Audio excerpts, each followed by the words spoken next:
ESPN 1080, The Team presents ESPN, the 1080.com, The Insiders Show. I'm Eric Lopez, joined alongside Andrew Melnick and Jason Collette, and welcome to our debut show here as we will be getting you inside sports. We'll talk UCF, Magic, Rays baseball, and much more here on your local sports leader here on ESPN 1080, The Team. Eric Lopez here.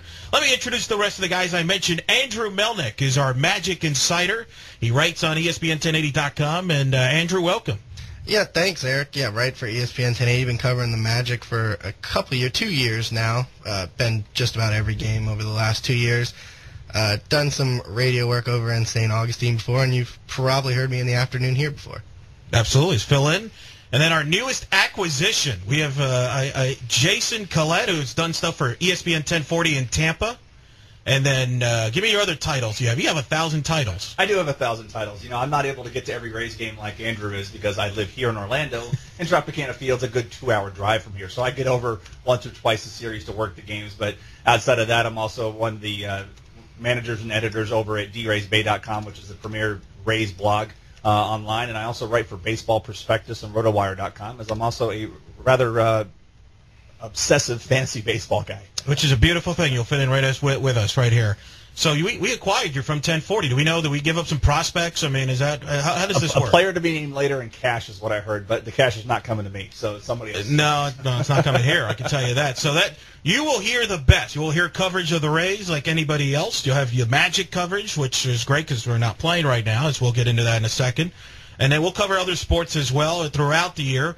An hour show from 10 to 11. We'll have guests on from time to time. We will take your calls as the year goes on, and we will talk what's happening in sports, and we'll give you an inside perspective as we cover most of these teams, and we kind of have the access to give you the inside perspective.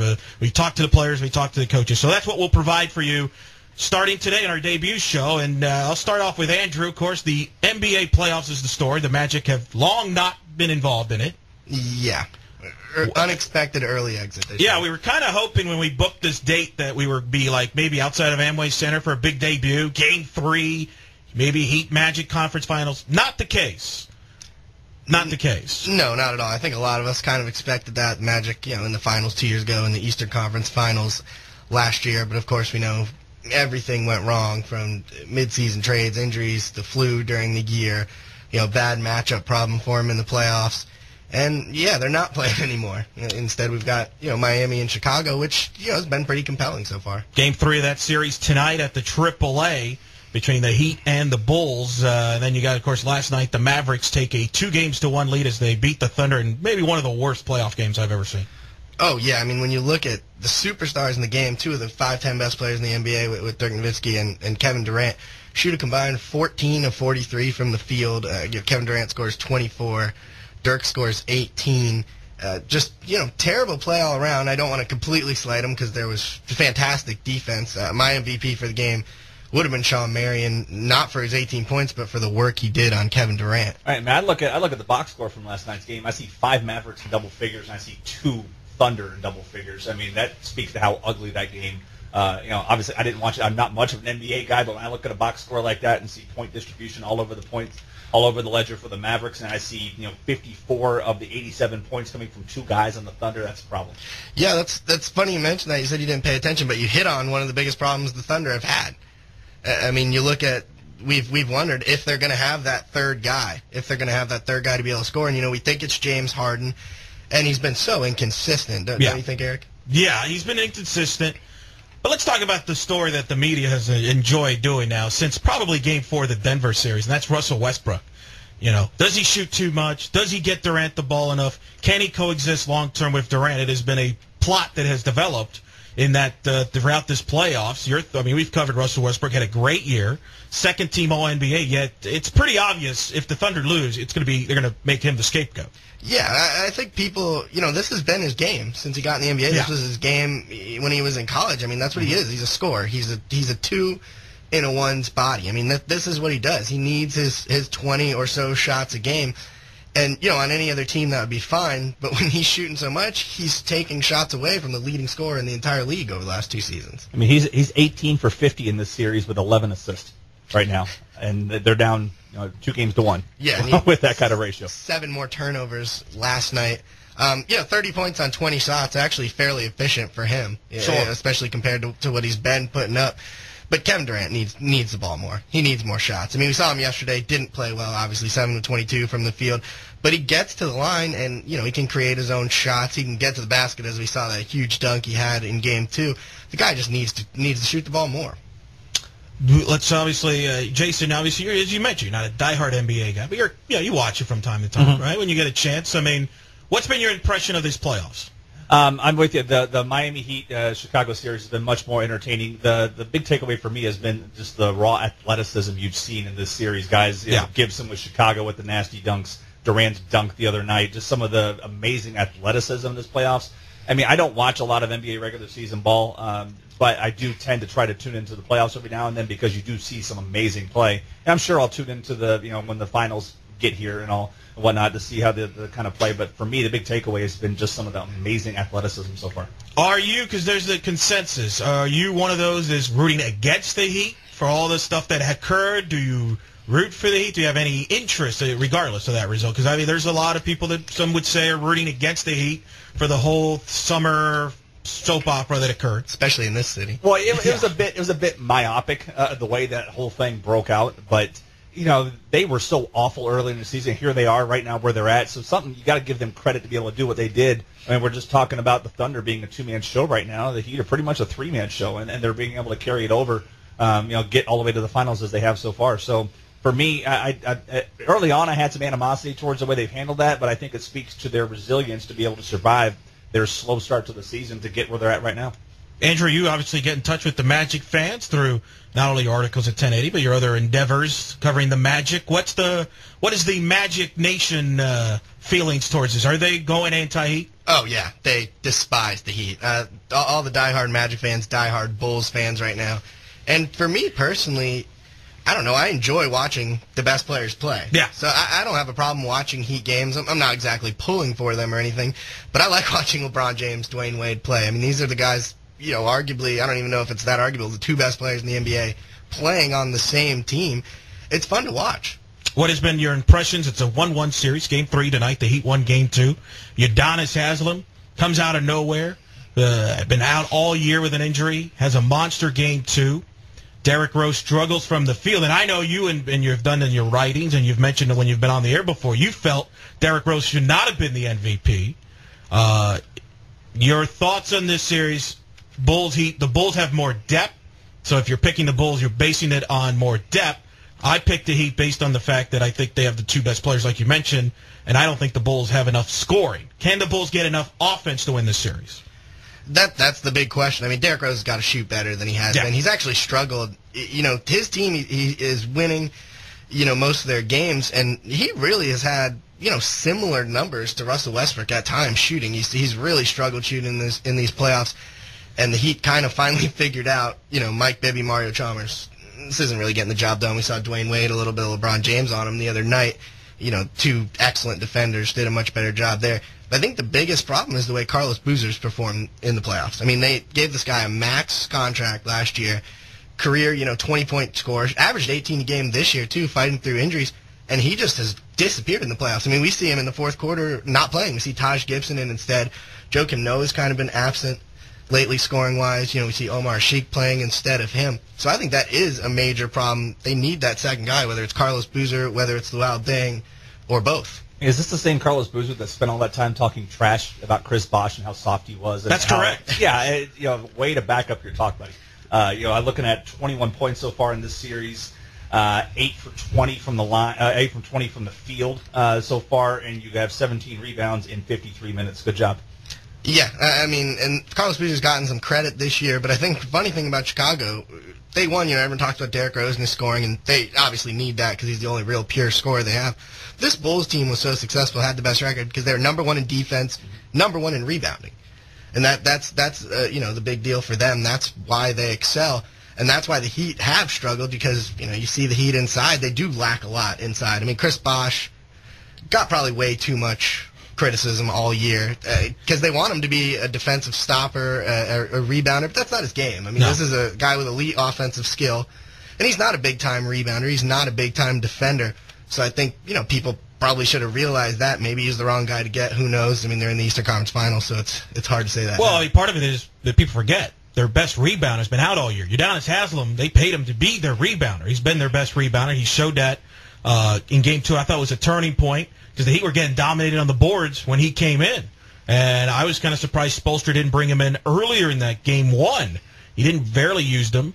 Decided to use him in Game 2 late in the first quarter and brought a spark. He's kind of like their Noah. He's their energy guy. He's kind of that intensity guy, and he adds a little depth to their bench. Luol Deng and Carlos Boozer have to be the second and third scorers for this Bulls team, right? I mean, if those two don't play well like they didn't in Game 2, they're shut down. I don't see the Bulls anyway beating the Heat. No, they're going to have to score. I mean, that's plain and simple. Luol Deng is going to have trouble doing that when he's being covered by Dwayne Wade, LeBron James. But Carlos Boozer, he's got to take advantage of the defensive matchup with Chris Bosh. I mean, that's been pretty one-sided. We saw Bosh drop 30 in the first game on Boozer. Boozer's never really been a good defender. I mean, maybe we do need to see more Taj Gibson. Maybe we do need to see more Omar Sheik from the Bulls. Oh, they have the depth, so that'll be interesting. Bulls and Heat tonight at the AAA. Now, of course, this is the ESPN1080.com Insider Show. Eric Lopez alongside Andrew Melnick. Jason Collette. Collette, of course, wearing his Evan Longoria jersey. I don't know if I wanted to. That's right. You're proud. Now, the Rays. Not hitting, but hey. Playing today against the Florida Marlins, trying to avoid a sweep. Yes. They've had a rough week. Mm-hmm. What has gone wrong? The offense has died. Part of the issue with this series, the whole season, the Rays play at home has been a struggle offensively. They've yet to score more than 5 runs in any game. One game. They finally broke that the other day, so they've had more than 5 runs just once at home. They've had more than 9 hits just once at home. They get on the road and they've been a hitting machine. Well, they go down to Miami and they've run into Anibal Sanchez, who's been pitching phenomenal baseball lately, and he did once again on Friday night. And I can't explain yesterday what happened with Javier Vasquez. The guy's been a pitching machine all season. Everybody's ripped him, and then he just shut the Rays down for 7 innings. He looked like the Javier Vasquez the Braves had in 2009. That was the runner-up for the Cy Young Award. So it was the offense has really been struggling. Sam Fuld is hitting leadoff. The guy's getting on base about 14% of the time. You need about at least double, 2.5 times that for a leadoff guy. And the bottom of the lineup's been a black hole. It's a very top-heavy lineup, and Ben Zobrist has struggled in that top half. Johnny Damon's out because the DH is not in play, and it's a problematic lineup for a National League game. That's something we'll get into later about the Interleague. I know you have some strong opinions on the Interleague. What was your expectations on the Rays before the year? Before the year, I honestly thought I had projected 86 to 88 wins. That they would. Really? So you thought they'd be good? I did think they were going to be good because a lot of people were holding it on the bullpen, and that they lost 6 guys, and that you can't lose that much, have that much turnover, and lose Carl Crawford, and lose Jason Bartlett, and lose Carlos Pena and Matt Garza. But at the same time, bullpens are very replaceable. Baseball's going to pick up on this eventually. Bullpens are very replaceable. And look what the Rays bullpen is right now. They ended the season with the best bullpen in baseball. Right now, they have the best bullpen in baseball so far, statistically. So it's there. Guys have picked up their game. Ben Zobrist has come back. Matt Joyce has emerged in a big way, leading the American League in hitting right now. This is a guy that was a part-time player last year and now is leading the league in hitting and right up there with power and RBI for the team. So I thought 86 to 88 wins was what happened. I did not think this team would be below 500. I know people were calling it to be a 78 to 80 win team. I just didn't see that, and that's not. I'm an analyst first. I'm a fanboy second. So that was what I saw. Right now, they're struggling through this. They need to make some changes to the roster. Right now, they're tied for first place, but the current makeup of this team is not a sustainable contender. What would you want changed? They need another right-handed bat in the lineup desperately. They are very susceptible to left-handed pitching. I feel like we've said this about the Rays for the last few years. Pretty much, yeah. Okay. You try to do it. You try to do it with Pat Burrell. You hope Manny Ramirez was supposed to be that guy this year. That lasted 5 games. They've got stud prospect Desmond Jennings. I know you got to talk to him about a week and a half ago. Yep. So, and you wear your Durham Bulls hat today. That's awesome. So, he's coming up here pretty soon. Brandon Geyer, another right-handed bat in the outfield. He's coming up soon. That's going to help, but they need to make a trade. They have not made a trade before the trade deadline over the last 3 seasons, and they've still won 2 of the 3 titles. But this year, I think the needs are more glaring than they have been in the past. And if they don't do something, it speaks to their, looking ahead to 2012 more than playing for 2011. Now, Andrew, I'm sure you have no issues like me announcing that you are a Red Sox fan.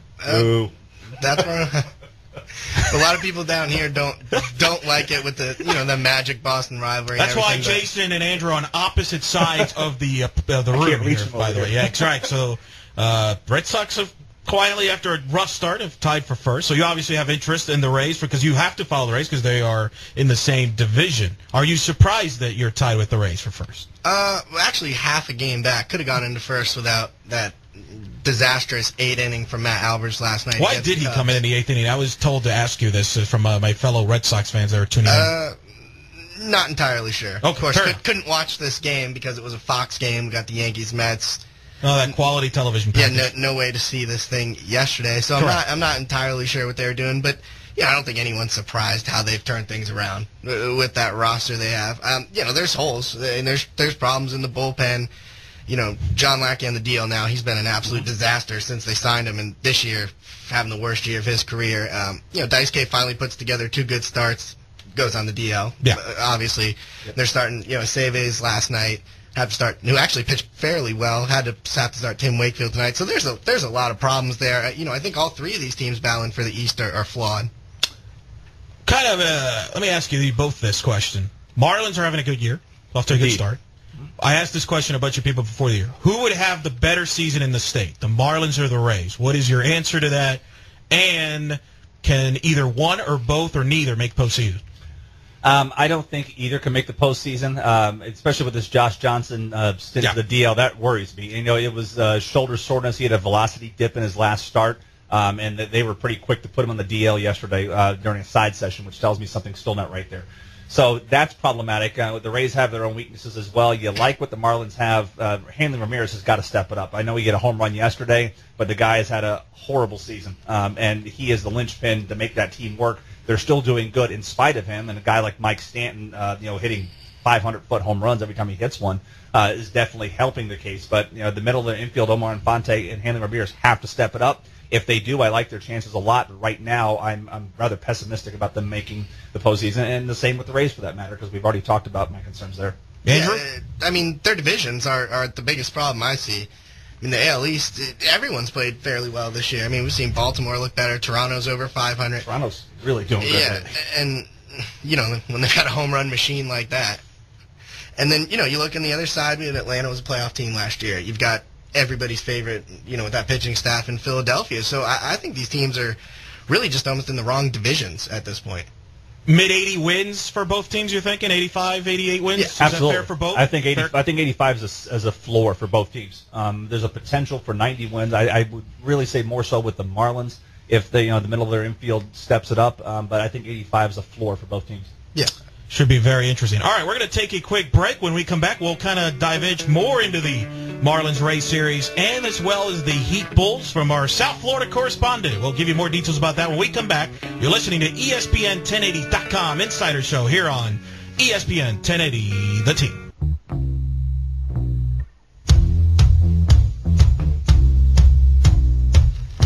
And welcome back to ESPN1080.com, the Insiders Show with Eric Lopez alongside Andrew Melnick, Jason Collette, here on our debut show here on ESPN 1080, The Team. And we've been talking Heat Bulls series, conference finals, NBA playoffs, a little Rays Marlins, get a little baseball talking. Now Jason's all fired up about that. We're going to be joined hopefully shortly by our South Florida correspondent. Stay tuned. And then later on in the show, we'll talk interleague baseball. Is it good or bad? And UCF, why the next week could be pivotal for UCF, and it has nothing to do with being on the field. Of course, Jason, you're a UCF guy. Announce it. I am. And I cover Class UCF. 95 and 99. Nice. That's a while back. Yes. But that's good. You are a season ticket holder, I believe, in football. Football and basketball. You're going to be helping covering UCF for us. I cover UCF football as well and basketball. And we're going to give a shout-out to our mutual friend, Brandon Helwig, who does a great job covering on UCFsports.com, who I do some work there as well. We'd all be lost without Brandon's UCF coverage. He's been doing it for years, and he does a great job. Absolutely. All right, I have gotten the sign from our great producer. It looks like we have our South Florida correspondent, speaking of UCF. He covered UCF basketball this past year for ESPN1080.com, and then he decided to take his talents down to South Beach. Ladies and gentlemen, I bring you live from South Florida, Carson Ingle. Carson, welcome. Hey, guys, doing? It's good to be on with you today. Good to hear the show getting off the ground finally. It's good stuff. It's been a while, and it's been good. And Carson, of course, What's the landscape like in South Florida right now? That's where we've been focused on today. Got the Heat Bulls, Game 3. You'll be covering it tonight. And the Marlins Rays. Obviously, the Heat Bulls kind of dominating the headlines down there, isn't it? Yeah, but it's a good landscape right now. I mean, things are going well, obviously, with the Marlins 26-18 and the Heat in the Eastern Conference Finals. So I don't think people can really complain with the way things are going right now. Carson, what is the mood down south? How confident do you think that team is now after stealing Game 2 in Chicago?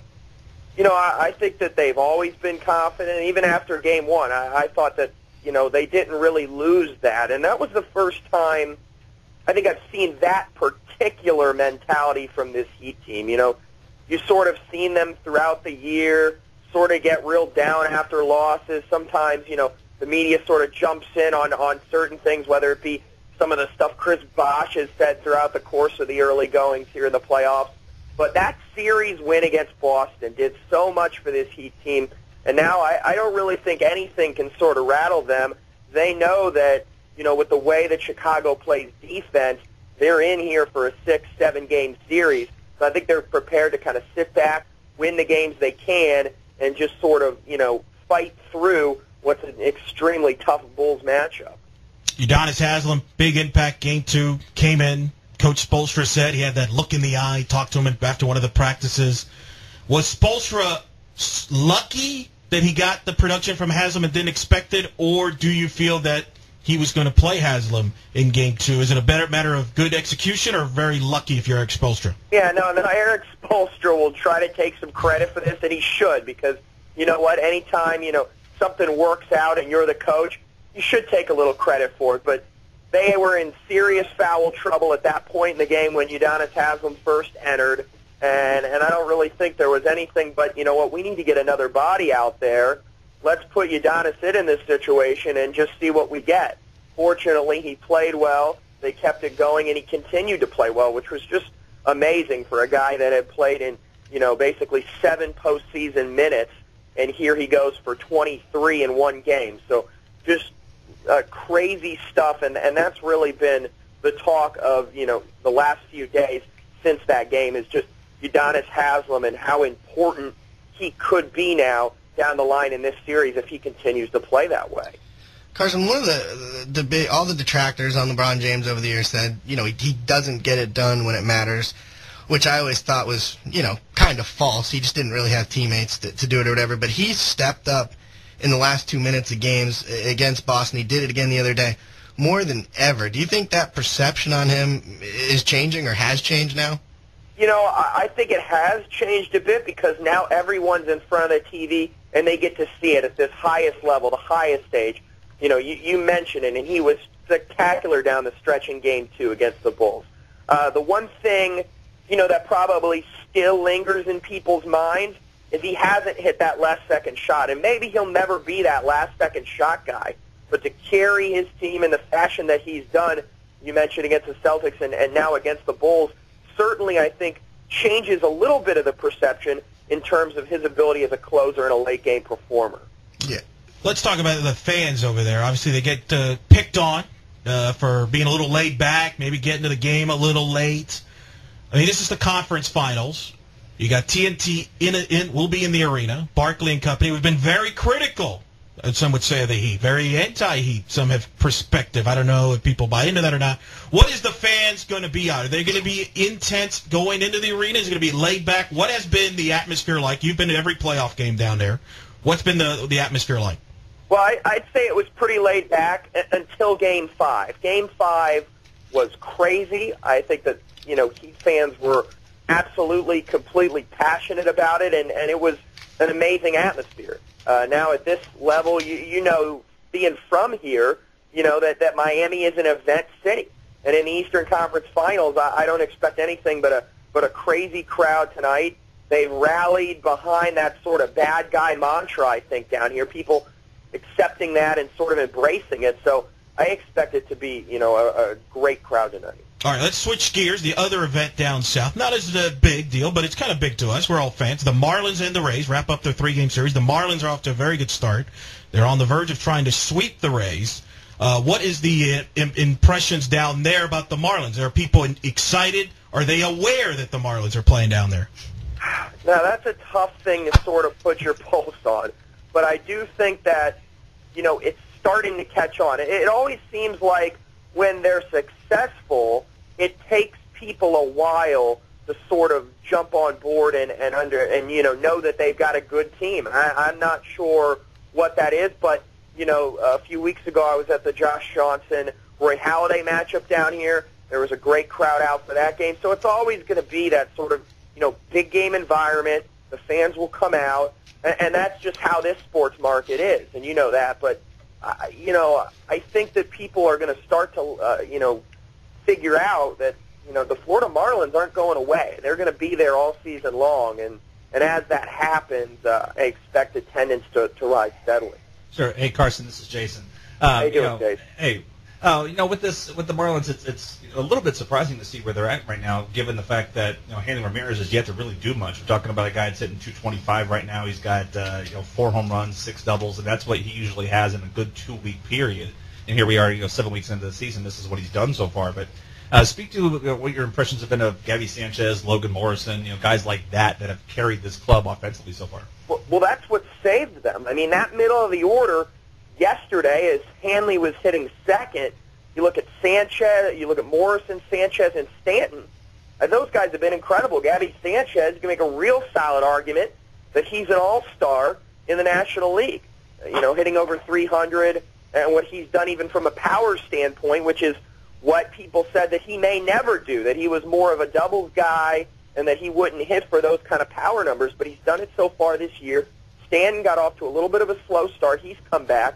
Obviously, Logan Morrison broke out of the gates great. He got hurt. Now he's back hitting well again. So that middle of the order has been good enough to carry them to the point that they're at. And I heard you mention it earlier, and that's what's just so, impressive, I guess, about now. Hanley Ramirez hit his 4th home run yesterday. He's starting to pick it up. I mean, if they get Ramirez back to where he can be, that's going to be, one of the better lineups, I think, in the National League. Right. The other thing I see with this team, and I think it's overlooked, and not a lot of people are talking about it, is their bullpen. You look at Leo Nunez as a perfect 17 for 17 save opportunities. Until yesterday's meltdown in the 8th inning, I think Mike Dunn has been one of the better relievers coming in with his mid-90s velocity, just shutting guys down. They were hitting something around 115 against the guy for the season along those lines. And this was an issue people thought it was going to be a problem. People were looking at maybe Clay Hensley taking over for saves before the season started. Didn't think Ryan Webb, one of the guys they acquired in the trade, and then Mujica, guys they got from the Padres and the Cameron Maiden deal. So speak to what your impressions have been of the bullpen so far. Well, that's the thing you mentioned right there is trades. And when I watched this team be constructed over the offseason, I saw the massive amount of trades they brought in to just bring bullpen arms to the table.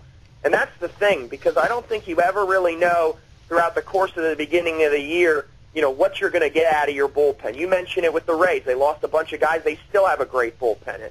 Bullpens change from year to year. Guys, for whatever reason, the short arm use, the high number of innings, they just change from year to year. So I think when I saw that they were bringing in a wealth of arms through trades and other acquisitions, I said, well, some of them have got to work, and they have worked. And you mentioned even Hensley was great as one of those setup guys before he got on the DL. And Leo Nunez, has proved pretty much everyone wrong, because before the season I think everyone expected him to be sort of a middle-of-the-road to below-average closer, and he's been one of the best closers in baseball. So when you get that kind of production, you're going to be a good baseball team, and they've got a numerous amount of arms that they can continue to throw out there and guys to be successful. Right. Well, one last thing before we let you go. With Josh Johnson, you get the DL yesterday with a sore shoulder. I read this morning on the way over, right before I left the house, that he has now said that his shoulder has been sore all season. You look at his numbers, and you have a hard time believing that, because the guy's been unbelievably awesome this year.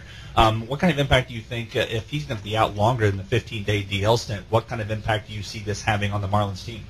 Yeah, I mean, that's major. I mean, even though, if he's out for any period of time, that's trouble for them.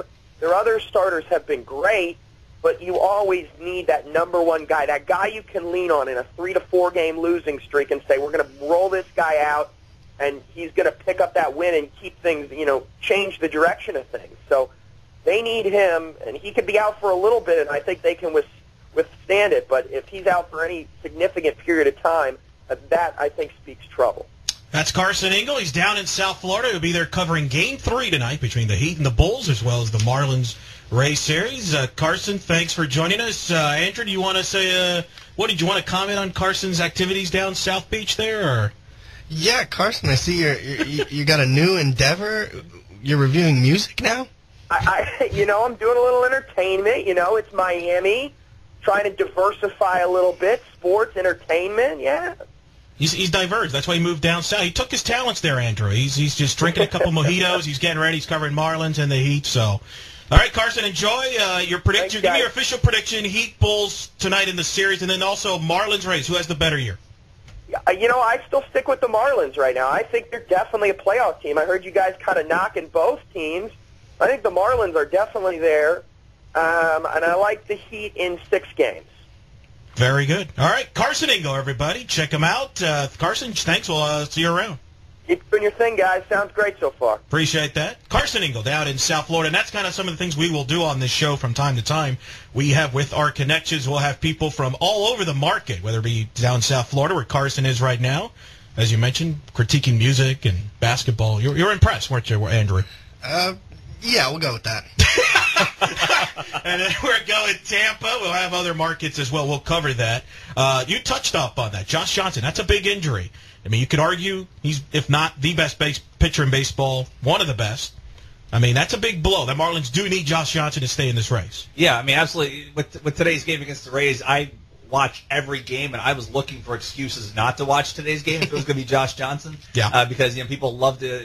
You'll remember that the Rays often flirt with no hitters and not pitching them, but being no hit. That had no hitters written all over it. Right. The guy has been unbelievable, and for him to go down, it was a welcome bit of news. The Rays lucked out about 2 weeks ago. Jared Weaver was supposed to come in and pitch against the Rays. He missed the game, and the Rays still blew that opportunity to win that game too. So they've been given a couple of gift horses like this. They can't keep looking in the mouth like this. Jose Bautista missed an entire series against the Rays earlier this season too. So they continue to get these kind of gifts, which is why why they're tied for first place right now. But today they're facing a guy, Jay Buente, who has had a good year in AAA, but it's also AAA, and they need to take advantage of this. When you drop down from Josh Johnson to Jay Buente, you need to take advantage. We'll see what the Rays do with the lineup today, but this whole Sam Fuld hitting leadoff is not working. The bottom of the lineup's been a black hole, and pretty much it's been the Matt Joyce show because Evan Longoria is yet to break out of his early season slump, and Ben Zobrist is about 6 for his last 40. Right. Let me touch up on this with both of you guys. You touched on this earlier. Interleague play. Are you for it? I know Jason's answered that, so I'll ask Andrew first. Do you like interleague play? Is it good for baseball? What's your thoughts on interleague overall? Well, I'm with Jason in that it's unfair when American League teams go to National League parks, but it's cool in a way because we get some of these other matchups. I mean, you get a Chicago-Boston matchup, you get the Subway Series, and what are they calling this one now? The Citrus Showdown. Citrus Showdown. Showdown. They might need a new name for that one. Come on. You got the Show Me series I saw yesterday. That's what I dislike most about interleague play is these stupid names. Citrus Showdown. Did we get like a trophy? Citrus Showdown? I mean, that's big bowl of oranges. Nice. All right, Jason, go ahead. I know you hate interleague. Go ahead, rant on it. To me, interleague wouldn't be so bad if they treated it like the World Baseball Classic and did it every 4 years and limited it to like 6 games. Right now, it's 12 to 15 games. And here, the Rays are playing the Astros for the 3rd time in 4 years. That makes no sense. I mean, don't get me wrong. I love being able to mop up against the Astros because they stink. But, 15 games against National League, you're asking an American League team that's built around playing a DH to change the way they have to play. For the Rays, it's usually not so much of a problem because they play like a National League team. They run. They don't rely on the home run as much. They run more. They're used to playing different lineups. Joe Madden's box score last night was ridiculous. They had like 21 guys on it. They're all over the place. It looked like a spring training box score. But to me, you're forcing things that's not balanced. Look at Milwaukee. Milwaukee's got to play the Rays, the Yankees, and the Red Sox in interleague play, while the Cubs have to play the Red Sox and they're playing a couple other teams. So it's not a balanced schedule. So it tends to favor some teams more years than others. To me, the novelty of it's worn off. I thought it was neat when it first came out, but I'm well over it. And if they did it once every 4 years, it's more acceptable and really cut back the games because you're asking these American League teams try to win their division while playing a different schedule than their competitors, and that's just not fair. Yeah, I mean that whole thing with Milwaukee. I mean they were, we're looking at them to be an improved team with the pitching they added, and that could be the difference between winning a division, making a wild card when you're playing the Red Sox, the Yankees, the Rays. And, you got other teams in your division that maybe are getting Baltimore, maybe you're getting, someone from the Central, things like that. I'll give you a great example of this. Last year in the AL Central, the White Sox were, within the last week of the season, they were trying to make the playoffs. They cleaned up in interleague. They were 15-3 in interleague play, and they had a very soft interleague schedule. Yeah. That's where they did their damage. And the Twins had a much tougher schedule, and the Twins had to fight to the very end to keep the White Sox out of the postseason based on that, and that's why I don't think it's fair. All right, I'll be the defender of the interleague, which I can't believe because I usually don't defend baseball, but I will in this case. All right, you mentioned the DH. I agree with you. I think it is unfair. However, they do that in the World Series. So if you have, you got to change it in the World Series. If you get to the World Series, that's a disadvantage. So what's the difference? Well, that's 3 or 4 games depending on home field advantage. But it's the most important games of the year. I hate it then too. Okay. I'm not going to define hate it then too. I agree. I think you got to come up with a rule now. Are you for or against DH? I don't want to see pitchers hit, and I don't want to see hitters pitch. I have always been a DH fan. I grew up as an Astros guy living in Houston. I hated watching Mike Scott and Nolan Ryan try to hit, and I hate seeing pitchers hit now. I know some of them do it rather well, but for the most part, these guys are empty at bat. You lay down a bunt, whoop-de-doo. Anybody can lay down a bunt. I grew up a National League guy, so I like the tradition of it. Having said that, the union will never allow the DH to go away, so therefore it's here to stay. Number 2, you mentioned the imbalanced schedule. I agree with you there, and I think the problem there is they are too greedy. You have to decide what you want. You can't have the Mets and the Yankees play 6 games and then expect a balanced schedule. I think you have to decide, okay, do we want the balanced schedule and play, say, the Mets 3 times, accept it. But the problem is you're too greedy. You're playing 6 games because you want the gate, but you're messing up the on-field competition. And really, only a handful of teams have that rivalry. Who's the Red Sox rival in the interleague? Do you have one? Phillies. It's the Phillies. Now, it started Atlanta, I guess, with the whole Boston Braves thing, and then they switched it up to Philly. I think I would change to where the Yankees-Mets series is a 3-game series only. Marlins-Rays is 3 games only. Mark Every Daniels year, rotate it. One being, in the National League year next year. I think that would make it special. I like the interleague because I like variety. I don't want to see the Rays and the Royals play, 6 million times. All right. Well, to your variety point, here's the other problem I have with the schedule: the unbalanced schedule. Everybody in the American League East is to play everybody else. There's 18 games against every opponent. Right. It used to be, when we were all growing up, it was a more balanced schedule. Yes. You play the AL West. Correct. You play them 9 times. Which I like. Balanced. I like that. Yes. I don't like this whole thing. So you've got an unbalanced schedule where you're playing. It's patently unfair to AL East and NL East teams because you're playing 18 games against those opponents, and then you have to go to interleague play and maybe get the short end of the stick in that schedule too, while these guys in the Central and West have it a little bit easier. Yeah, and it's funny because there's a couple of years in the last few years where you could probably make an argument that the 3 best teams in the American League were all in the East. Mm-hmm. It is what it is. Of course, the NFL plays different divisions. So they play sort of not unbalanced schedule, but I like interleague. It gives you different variety matchups. Cubs, Red Sox, for example, that's kind of cool. 1918. I'll give you that. That's pretty cool to have that. Some good, unique matchup, but I agree. I think I would cut down these Marlins, Rays, Yankees, Mets, White Sox, Cubs. I can go on and on, cut them down to a 3-game series, and I think that kind of helps a little bit. And I agree. Go back to playing the other divisions more often. That'd be fun, like the NBA does. Yeah, and NBA, you play your teams in your division more, but you play everyone from the West twice, everyone from the other divisions 3 or 4 times. It's a lot more fair that way. Yes. Same with the NFL. You have a very similar schedule. The worse you are, the lesser opponents you play the next year. But your division plays the same division in your conference and the same division. And that's what I would like to see baseball do. I agree with you. It's kind of weird. The Rays are playing the Marlins, but then they're playing the Astros, and then they're playing somebody else. It gets a little quirky. But anyway, all right, we're a little late on break. We're going to take a quick break, our final break. When we come back, we'll kind of have our predictions on the Bulls Heat, and then as well, I mentioned it earlier, why this week could be a pivotal week for UCF athletics, and it's nothing to do with on the field. We'll talk about it next. As you're listening to ESPN1080.com's Insider Show here on ESPN 1080, The Team.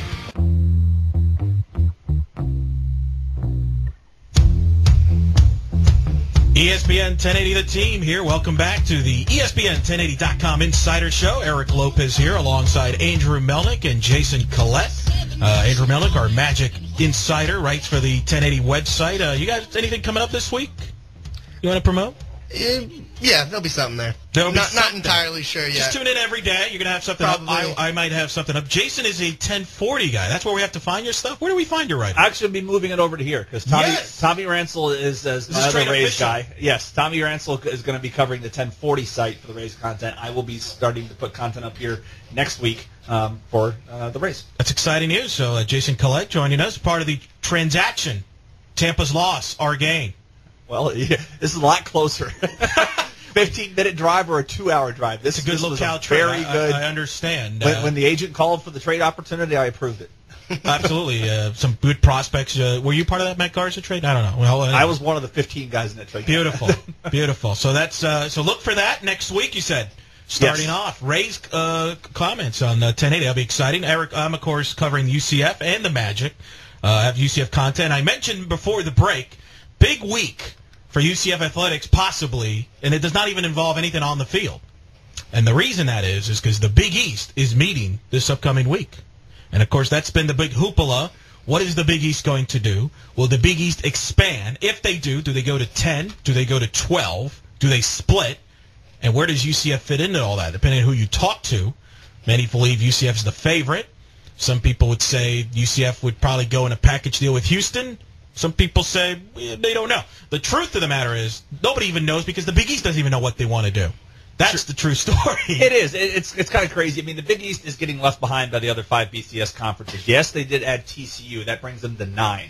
That still leaves them without a conference game. Yeah. That gives them 8 conference games and 4 out-of-conference games. Let's be honest, their out-of-conference schedules have been laughable at best outside of what pretty much Syracuse and maybe West Virginia, but for the most part, most of their out-of-conference schedules. I mean, take a look at USF down I-4 here. They're playing Stony Brook. They're playing Western Kentucky. They're trying to find really soft schedules. It does not help. It helps if you're trying to get into one of the BCS games, but, you know, the conference of the 6 is the one that gets laughed at.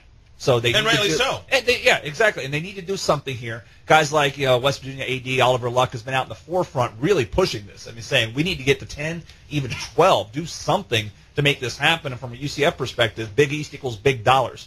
Yes, it's nice doing very well in Conference USA across all sports, but there is a financial limit to what can happen. You get in the Big East, your money, everything goes up, and that's the bottom line. That and exposure.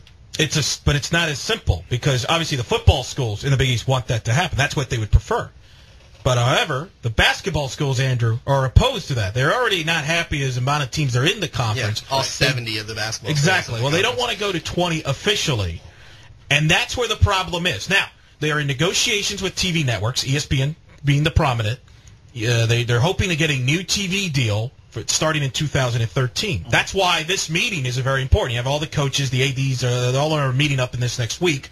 Then there's going to be another Big East meeting with the chancellors and the presidents. There's going to be recommendations going to be made this week. There is no real consistent consensus of what the Big East wants to do. It's a very divided conference right now. You have your football schools that want to go to 12. You have your basketball schools that says no. There could be a split, but the problem is you're probably better off. You got to stay together because if you're a TV network, yes, you want probably, as I've been told, ESPN wants them to go to 12 because then you have a Big East championship game in football. Right. But if you split up, that hurts your basketball championship, which is arguably right now the biggest basketball conference tournament. That's the moneymaker for ESPN, the prime time with the Big East tournament from Madison Square Garden. So there's a lot of different innuendos. It's been widely speculated and reported that USF is anti-UCF. Yeah, I'd be anti-UCF. I would be too if I was in their shoes. Getting them in. In fact, that's one of the reasons why Houston has been talked about a lot. I've talked to my sources in Houston. I can confirm that Houston has had talks with the Big East going way back as February. They've even had talks during the Big East tournament. So there's definite interest there. The question will be, is Houston ahead of UCF? Not necessarily. They could be a package deal to go to 12. UCF is in a very interesting plot here. You're obviously publicly they will say we're happy to be CUSA members. We like our conference, et cetera, et cetera. But you have to say that. Yeah. They're hoping to get the call June 30th. That's a key date to keep in mind because that is the last day where a Division I school can announce that you're going to a conference and be eligible to play the following year. So in other words, if a school announces tomorrow we're leaving the conference to join Conference B, then you would play this upcoming year, the 2011-2012 calendar year in college for your current conference, and then the following year you're in the new conference, which coincidentally would be the same year that the Big East new TV contract starts. Right. I mean, let's look at the most discussed candidates: UCF, Houston, Memphis, and East Carolina. If you look at it from a top-level perspective, Memphis has the basketball. I mean, Big East would love to have Memphis Tigers basketball program. And they have the facilities at the FedEx Forum. They also have that dump of the Liberty Bowl and a bad football team. You look at ECU, very, very avid fan base. They've got good facilities. Yeah. But they're also in Greenville, which takes about 3 planes and a 2-hour bus ride to get to. Then you go to Houston. Houston, very good Robertson Football Stadium, nice place. Hofheinz Pavilion is a big dump. I mean, a bad problem. It's old. It's not a good basketball facility. And they've had a problematic basketball team since, Phi Sigma Gamma pretty much broke up.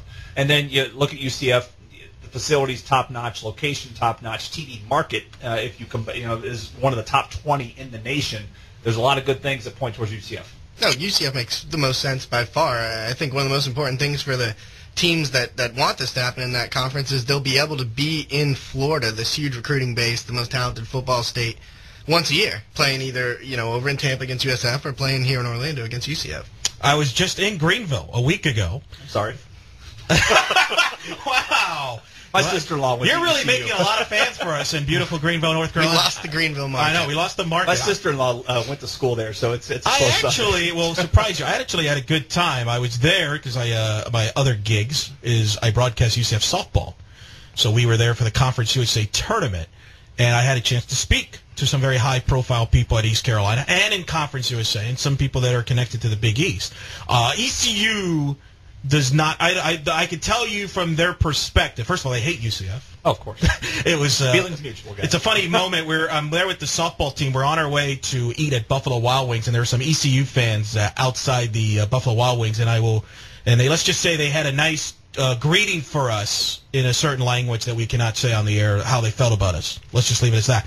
So I know that doesn't surprise you, Jason. We've been a part of those ECU-CF games. Number two, they don't feel I think they feel that that realistically they have no shot in the Big East unless it's a football invite only. And I don't even see ECU doing that because they have built a new softball complex. They're renovating a little bit in basketball from what I've been told. So they are an all-sports program. I think the Big East is trying to find somebody that would take a football invite because that would be the only thing that I think would please both the basketball schools and the football schools. UCF will not do that under any circumstance. That'd be stupid. They just got the new soccer, track and field press box. They've renovated that. They're in a phase right now to build their baseball stadium. Finally. And then they have the new UCF arena. So they're not going to just go football invite only. There's been speculation that would Houston do it. I talked to my Houston people. They don't believe they would. They have not been approached about that. They're also trying to get some facilities upgraded in their own other sports. So the Big East is in a real dog jam here. It's going to be very interesting. I'm fascinated by this story. I know a lot of people are tired about it. I'm fascinated because you have a conference here that is really disorganized right now. And I think it's going to be very interesting. And this has been dragged on for 2 years now. Yeah. I mean, UCF has been flirting with BCS expansion and the Big East for nearly 2 years. If you even want to go back to when USF was first invited, 6 years. And this was 2005 when they got their invite. So this has been a long time happening. I know a lot of fans are sick of hearing about it. Just tell me when it's over kind of thing. And that's kind of where I'm at right now, too, because every time you get a little excited about it, something else happens. When TCU got their invite, it just seems like, maybe it'd be more than just TCU. Nope, just TCU.